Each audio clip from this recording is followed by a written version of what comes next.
Welcome to SGS Operation Downfall, the latest SGS game, releasing early August 2022.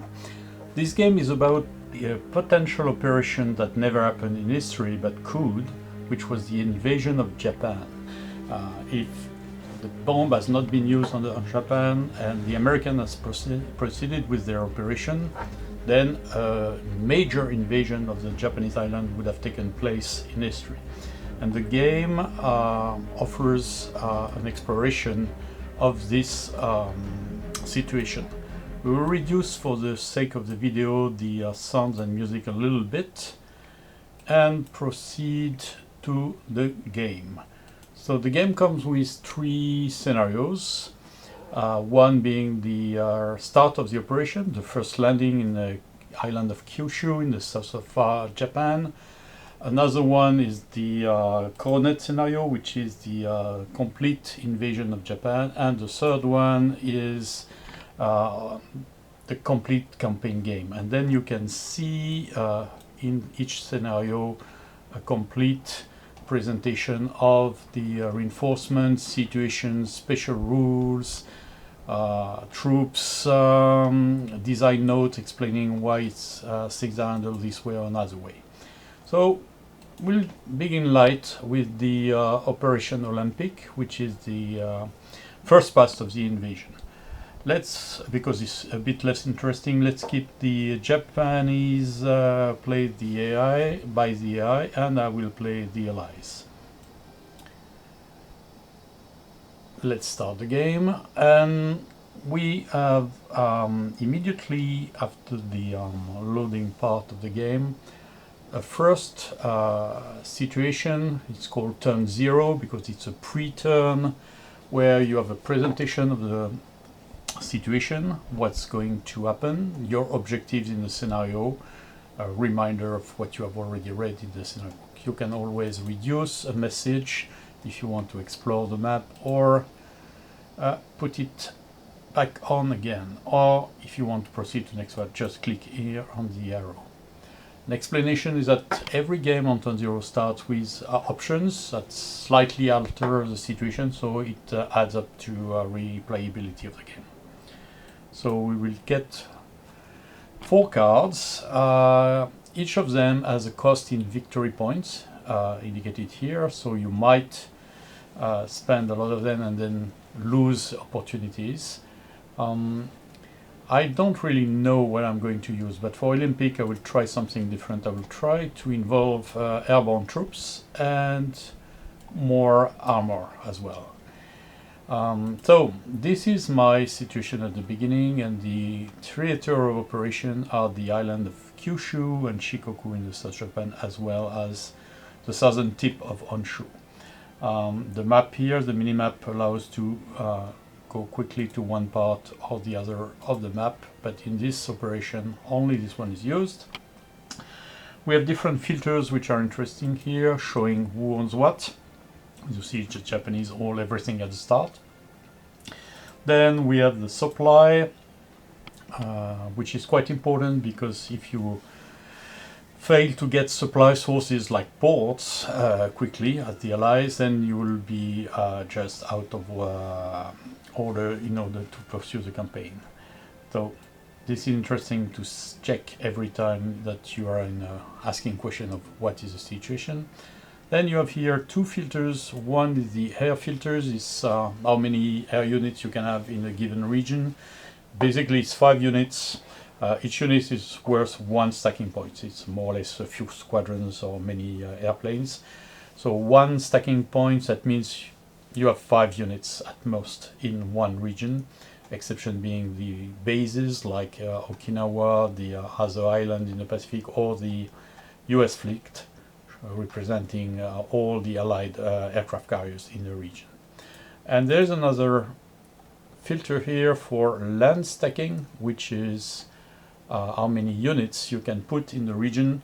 Most units, again, are costing 1 point of stacking, so basically it's between 6 and 8 units here.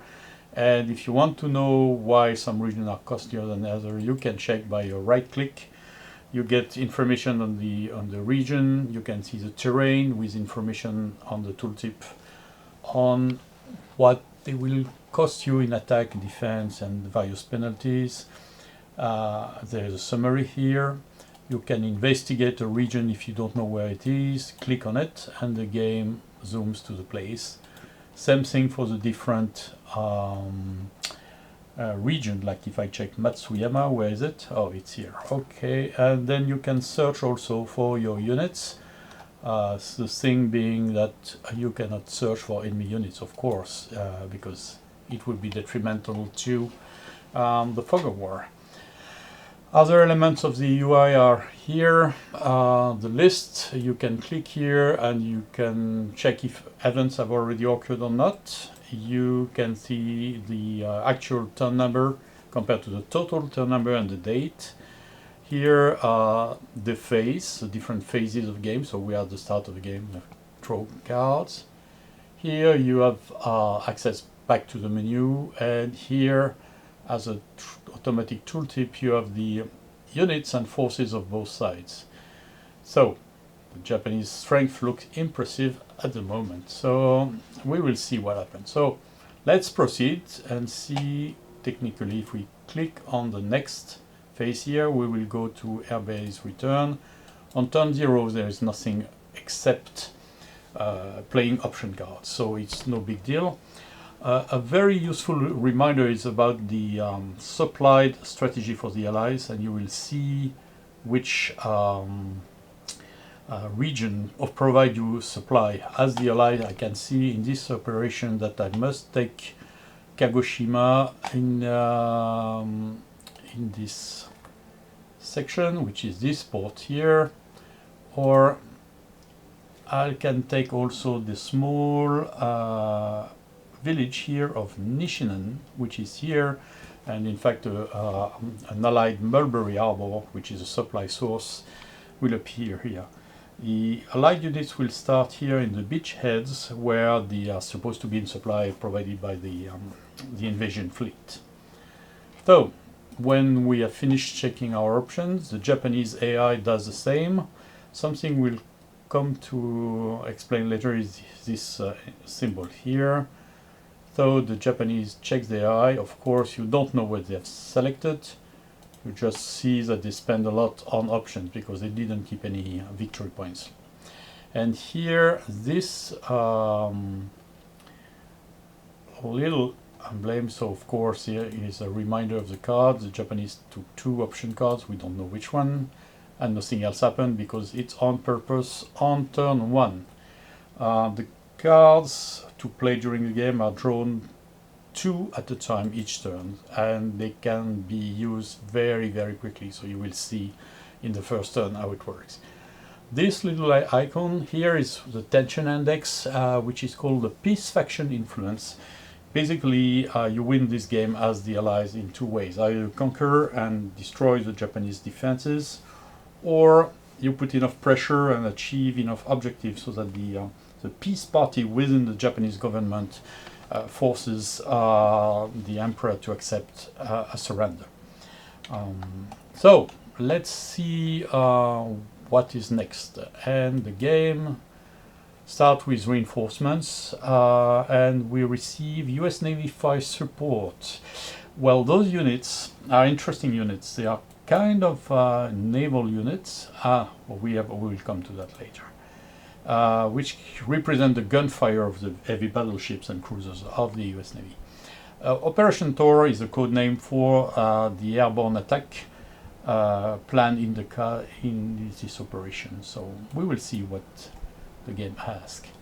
And sometimes you have a little event that pops up. Here we have information that the island of Kagoshima, which is here, has been captured by the Allies, and so it will be an alternate port later on. So here we have the airborne assault of the airborne division. Well, where shall we send it? Either we drop it here to assist in the operation in Kyushu, or we try to divert Japanese efforts by going on Shikoku, which we will do here. So we will select dropping directly on Matsuyama, which is a port, so if we capture it, we can be in supply, and it will isolate the rest of Shikoku from Kyushu.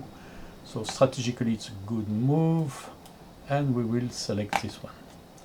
And here we have a summary of the reinforcement, so the troops that are the core of the landing operation under the various beachheads. The troops that seize, Kagoshima, that was the event that we saw, and of course, because they were busy seizing and creating an airport in the island, they can't move. Our paradox here, and the famous gunfire units, which is the US gun supports.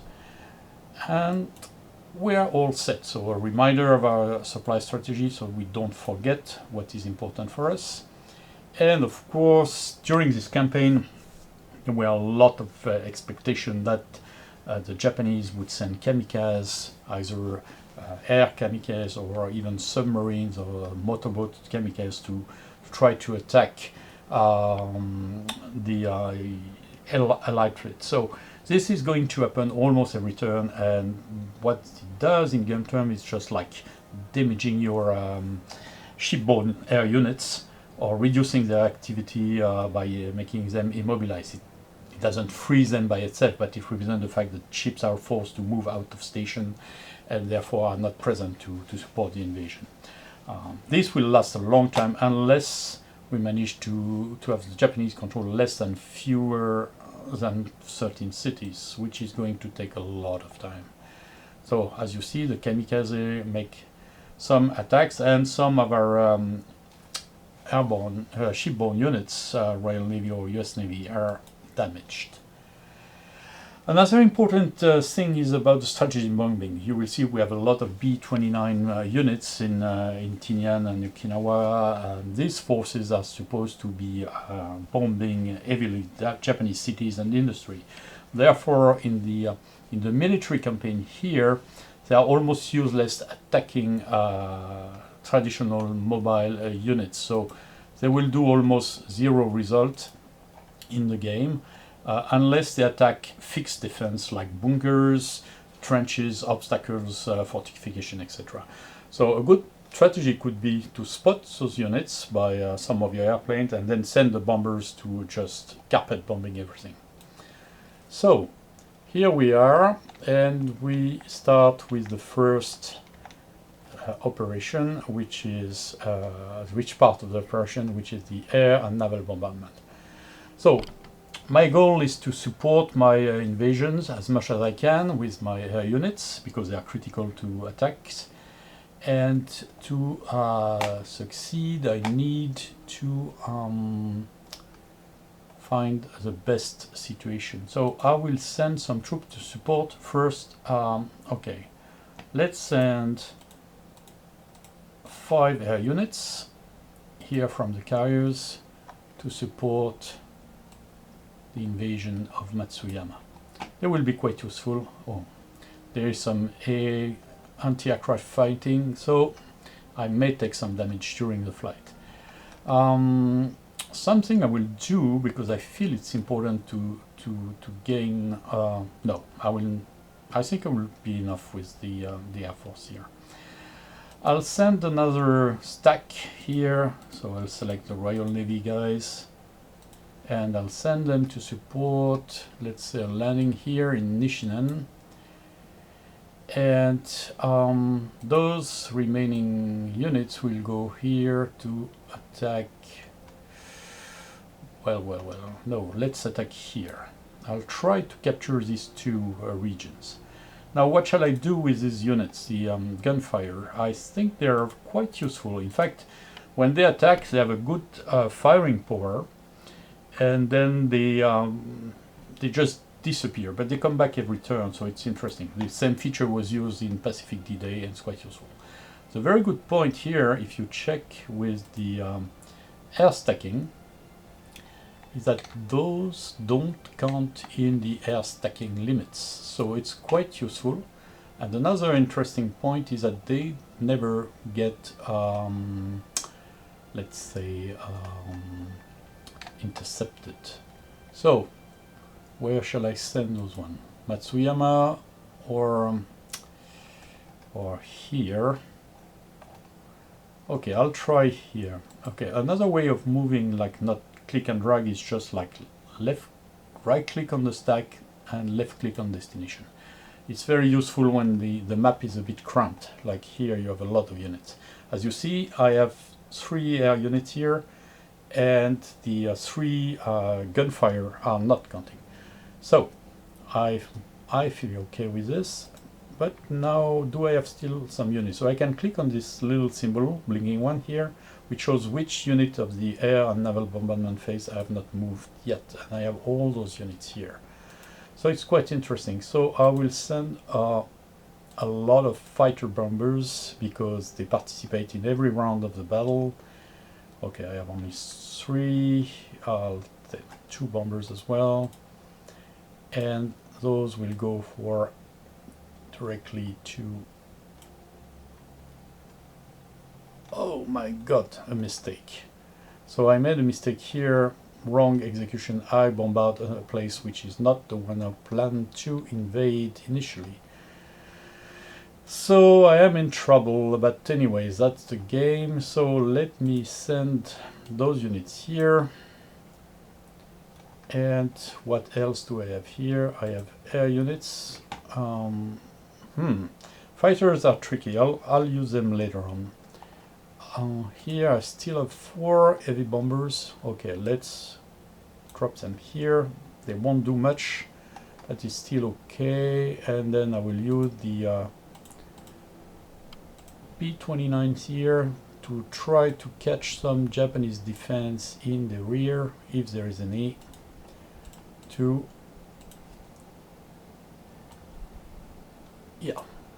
try to get them here.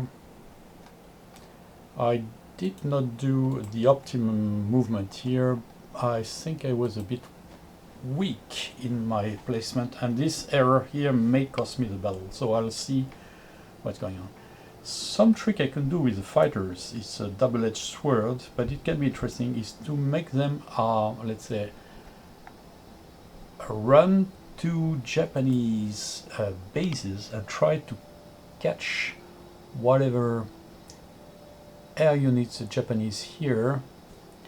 And as you can see, there were some dogfight here. I will try to attack here. Yes, there were some planes here, so that was good. And I can continue my fighter sweep here. I'm taking quite a few hits, so I will see what I can do. Anyway, let's continue with the next stage. So as you can see, I have my battle results here, and I got some losses in dogfight aside from Kagoshima, but here, as you can see, you can check details. I killed a few of the Japanese Zeros in the battle, so it's good. It's one less unit I will have. The famous amphibious casualties. It's like every invasion landing is always an issue. So every time you land from a beachhead, you may suffer losses like accidents, sunken ships, etc. So my units are, or even hidden enemy mines or obstacles.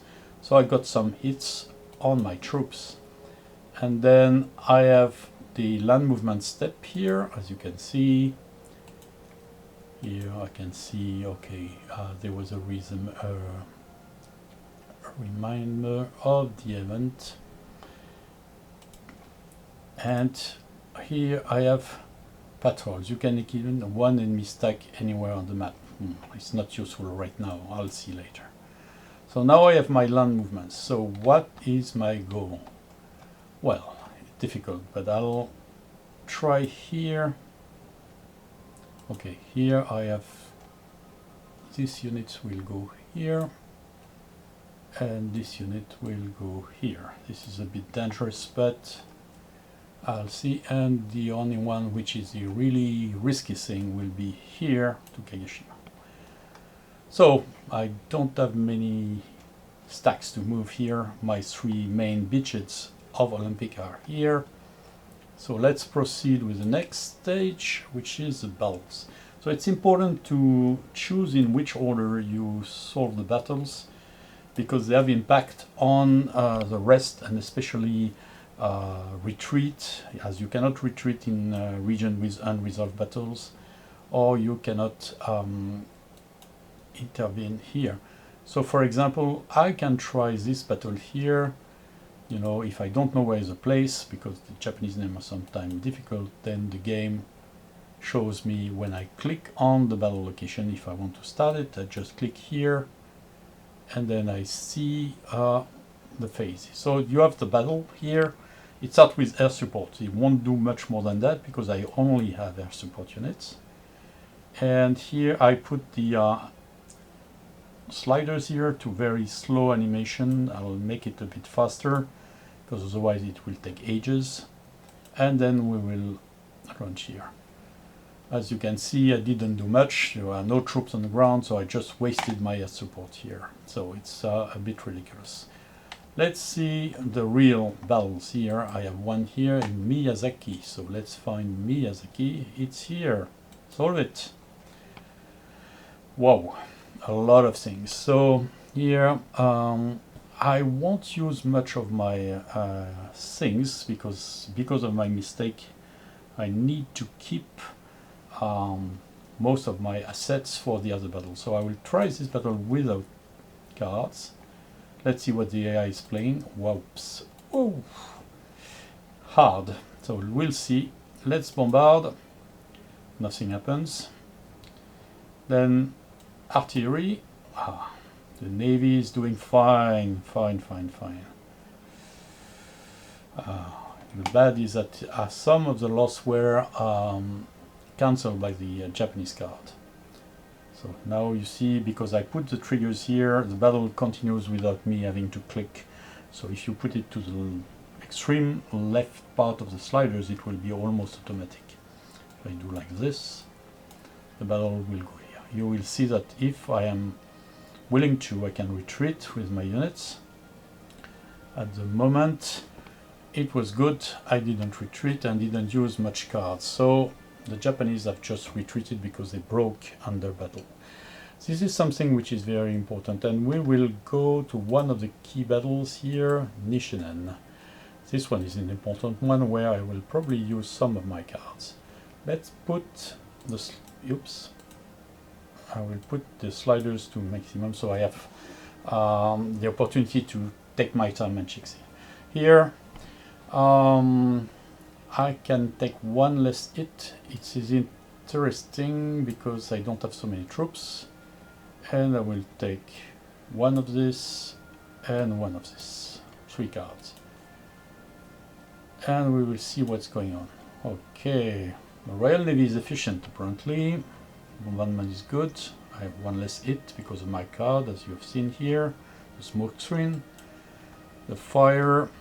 Okay, as you can see, when it's done, it's used. So the artillery is quite efficient here, but the Japs have good artillery too. So I took a lot of hits, but I'm still on the winning side. So here you can see there is a minefield stage because there is a minefield, and they will be inflicting hits on me. Maybe, no. And battle rounds. There are 3 rounds per battle, and if you can check here, you have an important factor, which is the battle morale. I started with 4, but I took already 4 battle fatigue because of everything that happened, the hits, etc. But I have a bonus because of air support. So I'm still good. The Japanese are already negative, and usually when you get below 0, then you make a check, and if you break, that is, you fail the checks, then you retreat. So I may win by morale. We will see. So here, during the main round of battles, a lot of losses are inflicted. I hope I won't take too many of them. Oops, yes I do. But I killed everyone in the active force, of the support units at the HQ, artillery are all captured and destroyed. So now let's go to Kagoshima, which is the most dangerous battle because I had almost 0 air support. So here I will use the mortars, the gung-ho, which is interesting because it's a bonus for the US Marines. And well, that should be it because there are not so many of them. Let's hope.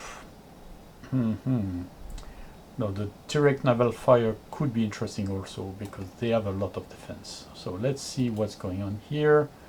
I'll put it as fast. My bombardment is very bad. Nothing much. Artillery is not so good. But they broke because of the presence of so many units. So the Marines finally took the area, and I will do the last battle, the one with the airborne assault on here, and here I will use the air support to get at the Japanese. So because they are a light unit with 5 morale, I should be able to last longer than the Japs, and they are quite good troops. So as you can see, the damage inflicted by the paratroopers quite good, but they are suffering too. Hopefully I was lucky here, and I took all 3 objectives, as you can see on the map filter now. I took Matsuyama, well, not the city itself, I need to siege or assault it, and these 2 key locations for future breaches. The remaining attacks are mostly my bombardments. They won't do much, but probably a little extra losses, which can be quite interesting by making the Japanese defenses weaker, but at the moment it's not really effective. So as you can see, minor effects. And that's about it. Let's remove the yeah, you have 2 siege to solve. Matsuyama here. I must roll 6 or less. This will be difficult, but I'm lucky here too. This is important for the airborne troops. Now the key harbor of Kagoshima.